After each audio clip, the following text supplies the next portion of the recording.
Et salut à tous et bienvenue sur la chaîne pour une nouvelle vidéo. On est parti pour un top 50 des meilleurs monstres tuners à utiliser pour le Synchro Festival qui s'annonce. Alors aujourd'hui vraiment je me suis pas foutu de vous puisque je vous ai préparé quelque chose quand même d'assez lourd, puisque c'est un top 50 des monstres que vous pourrez utiliser d'ici 2 jours. J'espère que ça vous aidera. J'espère que ça vous aidera également à créer des decks un petit peu différents, peut-être des decks un petit peu de cœur. Enfin voilà quoi, j'espère que tout simplement cette vidéo vous sera utile. Et on est parti tout de suite pour le premier monstre tuner. Alors le premier monstre tuner, ça va être Palomuro Sabre X. Donc lorsqu'un autre monstre sabre que vous contrôlez est détruit au combat et envoyé au cimetière, vous pouvez payer 500 life points pour invoquer spécialement cette carte depuis le cimetière. Carte suivante. Et la carte suivante, ça va être Spore. Spore qui est une plante synthoniseur effet. Si cette carte est dans votre cimetière, vous pouvez bannir un autre monstre plante depuis le cimetière, invoquer spécialement cette carte. Et si vous le faites, augmenter son niveau du monstre banni. Donc plutôt pas mal. Carte suivante, Illusionniste d'effet, qui est un tuner, effectivement un synthoniseur. Durant la main phase de votre adversaire, effet rapide, vous pouvez envoyer cette carte depuis votre main au cimetière, puis cibler un monstre à effet contrôlé par votre adversaire. Jusqu'à la fin de ce tour, annuler les effets du monstre face recto contrôlé par votre adversaire. Je suis pas sûr que le rappel ait été nécessaire, mais on le fait tout de même. Carte suivante, Cerise Naturia. Si cette carte est envoyée depuis votre terrain à votre cimetière par une carte de l'adversaire, vous pouvez invoquer spécialement maximum de Cerise Naturia de votre deck en position de défense face verso, plutôt intéressant. Carte suivante, Demoiselle aux yeux couleur bleue. Lorsque cette carte ou un effet qui cible cette carte est activé, alors lorsqu'une carte ou un effet qui cible cette carte est activé, vous pouvez invoquer spécialement un dragon blanc aux yeux bleus depuis votre main, deck ou cimetière. Lorsque cette carte est ciblée par une attaque, vous pouvez annuler l'attaque et si vous le faites, changer la position de combat de cette carte, puis vous pouvez invoquer spécialement un dragon blanc aux yeux bleus depuis votre main, deck ou cimetière. Donc ça, c'est qu'une fois par tour. Carte suivante, Pierre blanche ancienne, une fois par tour. Durant la phase, si cette carte dans le cimetière est dans le cimetière parce qu'elle y a été envoyée ce tour, vous pouvez invoquer spécialement un monstre aux yeux bleus depuis votre deck. Et je vous laisse lire la suite. Ensuite, on a Book Fantôme, donc Scapegoat, qui est un zombie tuner. Donc zombie synthoniseur, effet flip, vous pouvez invoquer spécialement un nombre de votre choix de jetons mouton noir, plutôt intéressant. Et on va passer aux monstres normaux pour ceux qui veulent se créer une petite gâterie peut-être sur le ladder en utilisant des monstres normaux. Du coup on a ici Sentinelle de la cloche de feu. Donc un monstre 1 étoile 100 sur 2000 synthoniseur. On a également le guerrier synthoniseur 1600 sur 200 3 étoiles. On a un pendule qui s'appelle Allo Allo 3 étoiles. Et on a également le trompettiste d'ange qui est plutôt une bonne carte puisque c'est une carte à 4 étoiles 1900 sur 1600 synthoniseur. Donc on va passer à la carte suivante qui est Floraison Luisante Zombie Synthoniseur. Si cette carte est envoyée au cimetière, vous pouvez bannir cette carte depuis votre cimetière, ajouter un monstre zombie de minimum niveau 5 depuis votre deck à la main, ou si Monde Zombie est dans votre zone terrain, vous pouvez invoquer spécialement depuis votre deck à la place, et aussi dans n'importe quel cas, vous ne pouvez pas invoquer spécialement de monstres zombies exclus jusqu'à la fin de ce tour. Donc très intéressante pour les decks zombies. Ensuite on a Harlequin Psy. Lorsque cette carte est ciblée par une attaque, vous pouvez payer 800 LP, annuler l'attaque. Carte suivante, Zombie Épidémique. Si cette carte est dans votre cimetière, vous pouvez placer une carte depuis votre main au-dessus du deck et invoquer spécialement cette carte, mais bannissez-la lorsqu'elle quitte le terrain. Ensuite on a Raven mythologique, une fois par tour, vous pouvez défausser un nombre de votre choix de cartes, et si vous le faites jusqu'à la fin de ce tour, cette carte gagne un niveau et 400 d'attaque pour chaque carte défaussée.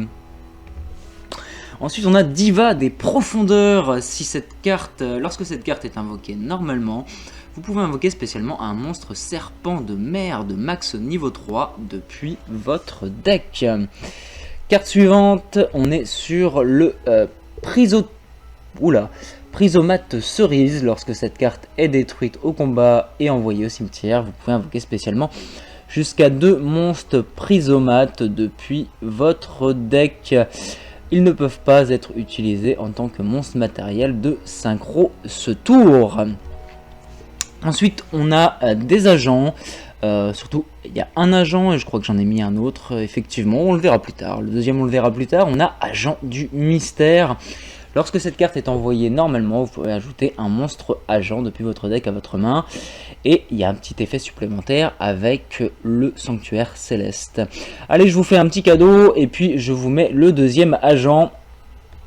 Puisque le deuxième agent, c'est Uranus, agent du désordre. Qui se joue également avec des sanctuaires célestes et des agents, donc plutôt intéressant. Ensuite nous avons attaquant TG, carte relativement connue. Si uniquement votre adversaire contrôle un monstre, vous pouvez invoquer spécialement cette carte depuis votre main. Donc plutôt intéressant ce petit effet. Une fois par tour durant la phase, si cette carte est dans le cimetière parce qu'elle a été détruite sur le terrain et a été envoyée ce tour, vous pouvez ajouter un monstre TG depuis votre deck à votre main. Et puis nous avons également le peintre de la douleur, donc un zombie synthoniseur. Tant que cette carte est face recto sur le terrain, son nom est traité comme zombie épidémique. Une fois par tour, vous pouvez cibler maximum 2 monstres de type zombie face recto que vous contrôlez jusqu'à la end phase. Ils deviennent niveau 2, ils ne peuvent pas être utilisés comme matériel de synchro, sauf pour l'invocation synchro d'un monstre de type zombie. Et on a déjà fini les 20 premiers, on va tout de suite passer à la deuxième série de 20. Et on commence cette deuxième série de 20 puisqu'on aura 50 monstres en tout par épée spectre Shiranui, pas si simple à prononcer celle-là. Si cette carte est dans votre cimetière, sauf le tour où cette carte a été envoyée au cimetière, vous pouvez cibler un monstre non synthoniseur zombie dans votre cimetière. Bannissez-le ainsi que cette carte et si vous le faites, invoquez spécialement un monstre synchro zombie depuis votre extra deck dont le niveau est égal à la somme des niveaux de ces deux monstres que ces deux monstres avaient. Donc plutôt intéressant pour les monstres zombies, pour les decks zombies. Ensuite nous avons Divineress du héros, donc Diviner of Herald. Écoutez, je vous rappelle peut-être pas là. Allez, on est parti. C'est mon petit plaisir, c'est mon petit cadeau pour vous aujourd'hui. Je vous lis les faits. Si cette carte est envoyée normalement ou spécialement, vous pouvez envoyer un monstre elfe depuis votre deck ou extra deck au cimetière. Et si vous le faites, augmentez le niveau de cette carte du niveau du monstre jusqu'à la fin du tour. Si cette carte est sacrifiée, vous pouvez invoquer spécialement un monstre elfe de max niveau 2. Depuis votre main ou deck, et donc c'est qu'une fois par tour. Carte suivante, une carte que j'ai trouvé assez intéressante, assez sympathique à jouer. Donc c'est Red Time Reviver, Émiter, et je vous remercie de ne pas vous moquer pour mon accent anglais, merci à vous.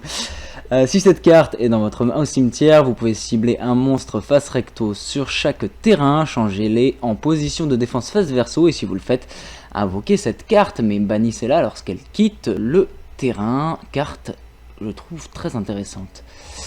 Ensuite, on a Herbel, Sabre X. Si cette carte inflige des dommages de combat à votre adversaire, par une attaque directe, défaussez une carte au hasard dans la main de votre adversaire, et une carte qui me fait envie.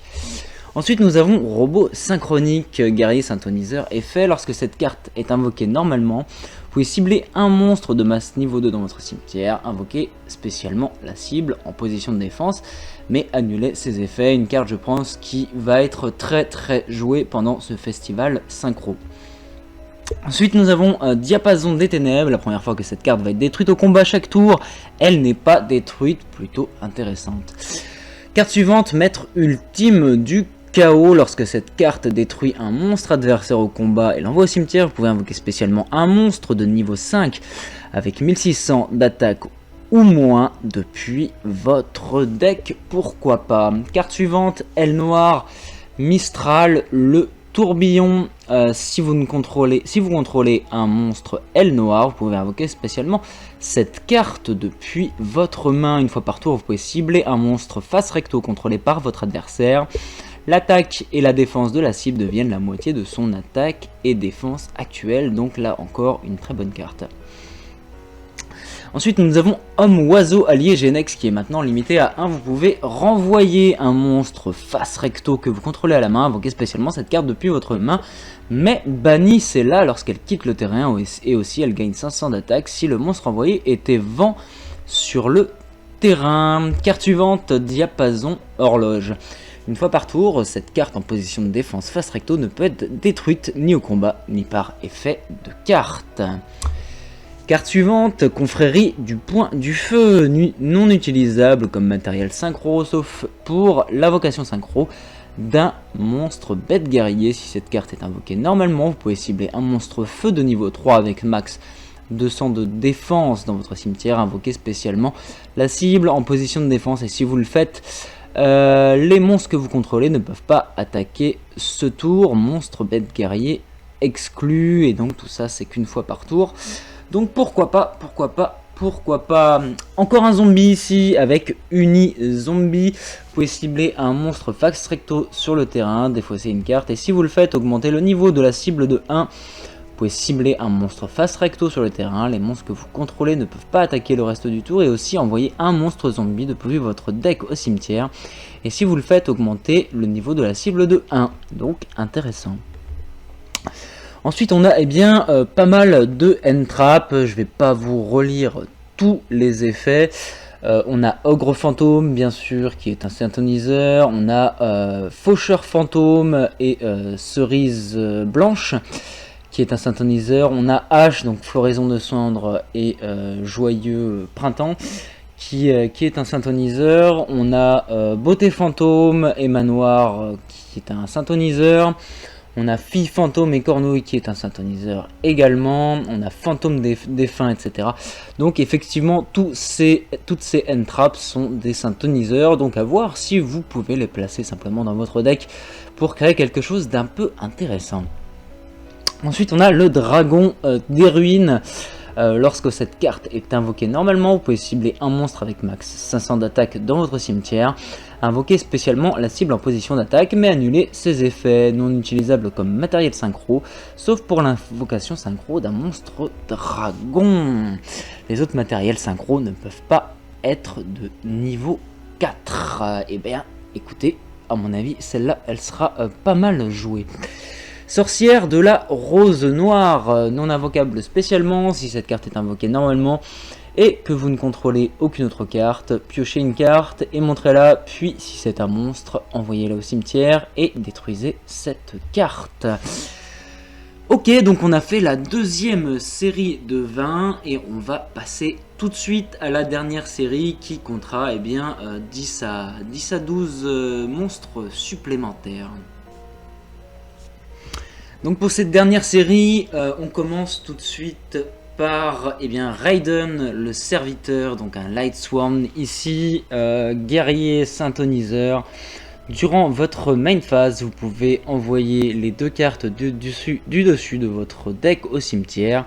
Puis si des monstres Seigneur Lumière ont été envoyés au cimetière par cet effet, cette carte gagne 200 d'attaque jusqu'à la fin du tour de votre adversaire. Une fois par tour, durant votre main phase, envoyez les deux cartes du dessus de votre deck au cimetière. Donc là, carte très intéressante pour envoyer des monstres, peut-être des cartes au cimetière de façon assez facile. Ensuite on a Magicienne de l'Harmonie, limitée à 2, non invocable spécialement depuis l'extra deck, non utilisable comme matériel pour une invocation Fusio Sacro ou Xyz, sauf si tous les autres matériels sont des monstres pendules magiciens. Lorsque cette carte est invoquée par pendulation depuis la main, vous pouvez invoquer spécialement un monstre pendule magicien depuis votre deck en position de défense, mais annulez ses effets et aussi bannissez-le lorsqu'il quitte le terrain, et tout ça c'est une fois par tour. Son effet pendule, tous les monstres que vous contrôlez gagnent 100 d'attaque et de défense pour chaque monstre pendule magicien face recto de noms différents dans votre extra deck. Carte suivante, traceur roquette. Effet rapide, vous pouvez cibler une carte face recto que vous contrôlez, détruisez-la, et si vous le faites, invoquez spécialement un monstre roquette depuis votre deck, et aussi vous ne pouvez pas invoquer spécialement de monstre ténèbres exclu depuis l'extra deck le reste de ce tour, donc plutôt intéressant. Ensuite on a hors la loi synchronique. Vous pouvez invoquer spécialement cette carte depuis votre main en envoyant un monstre depuis votre main au cimetière. Pour une invocation synchro, vous pouvez substituer cette carte à un synthoniseur synchronique non utilisable comme matériel synchro, sauf pour l'invocation synchro d'un monstre qui liste un synthoniseur synchronique comme matériel, donc plutôt sympa. Uranus, on l'a déjà fait, et on a Destrudo. Si cette carte est envoyée, alors on la refait. Si cette carte est dans votre main au cimetière, vous pouvez payer la moitié de vos LP, puis cibler un monstre de max niveau 6 que vous contrôlez, invoquez spécialement cette carte, et si vous le faites, le niveau de cette carte est réduit du niveau du monstre ciblé, et aussi placez cette carte au-dessous du deck si elle quitte le terrain. Tout ça, c'est une fois par tour. On passe au tuner d'extra deck. Donc là, on a Monstre des mers de Thésée qui demande 2 synthoniseurs et qui est lui-même un synthoniseur. Et il n'y a pas d'effet, donc on passe à la suivante. On a Formule synchronique qui également sera, je pense, un monstre très utilisé dans le format qui va arriver. Lorsque cette carte est invoquée par synchronisation, vous pouvez piocher une carte une fois par chaîne. Durant la main phase de votre adversaire, vous pouvez, effet rapide, immédiatement après la résolution de cet effet, invoquer par synchronisation en utilisant cette carte que vous contrôlez. Voilà. Carte suivante, le chaman céleste de la double étoile. Lorsque cette carte est invoquée par synchronisation, vous pouvez invoquer spécialement maximum 4 monstres non synthoniseurs de niveau 2 depuis votre main et ou cimetière en position de défense, mais ils ont leurs effets annulés. Et aussi, vous ne pouvez pas invoquer spécialement de monstres synchro exclus depuis l'extra deck le reste de ce tour. Donc là, on a une excellente carte. À voir comment on pourra l'utiliser de la manière la plus optimale. Ensuite, on a Tatsunoko. Si ce monstre est invoqué par synchronisation, va être utilisé, je la refais un peu plus lentement parce que voilà, va être utilisé comme matériel synchro. Un monstre de votre main peut être utilisé comme un des autres matériels. Donc là, on a encore une excellente carte. Et on passe à la suivante. Dragon aux pulsations phonon.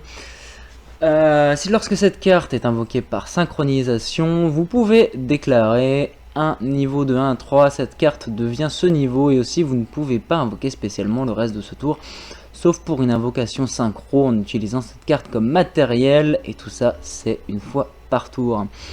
Et la dernière qu'on oublie souvent, qui est aussi un synthoniseur, c'est le dragon corail. Et oui, dragon corail qui est un synthoniseur et qui nous dit une fois par tour, vous pouvez défausser une carte puis cibler une carte contrôlée par votre adversaire, détruisez-la.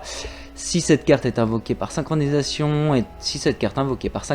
est envoyée depuis le terrain au cimetière, vous pouvez piocher une carte. Donc là encore un excellent synthoniseur, à voir comment on peut comboter avec tout ça. Et bien voilà, c'est fini pour cette vidéo. J'espère qu'elle vous aura plu, j'espère qu'elle vous aura aidé, j'espère qu'elle vous aura donné beaucoup d'idées pour construire des decks un petit peu différents, un petit peu punchy, un petit peu sympa, un petit peu fun. C'était vraiment le but de cette vidéo. En tout cas, c'était un plaisir pour moi de vous retrouver pour cette nouvelle vidéo. Et je vous dis tout simplement à bientôt. Ciao.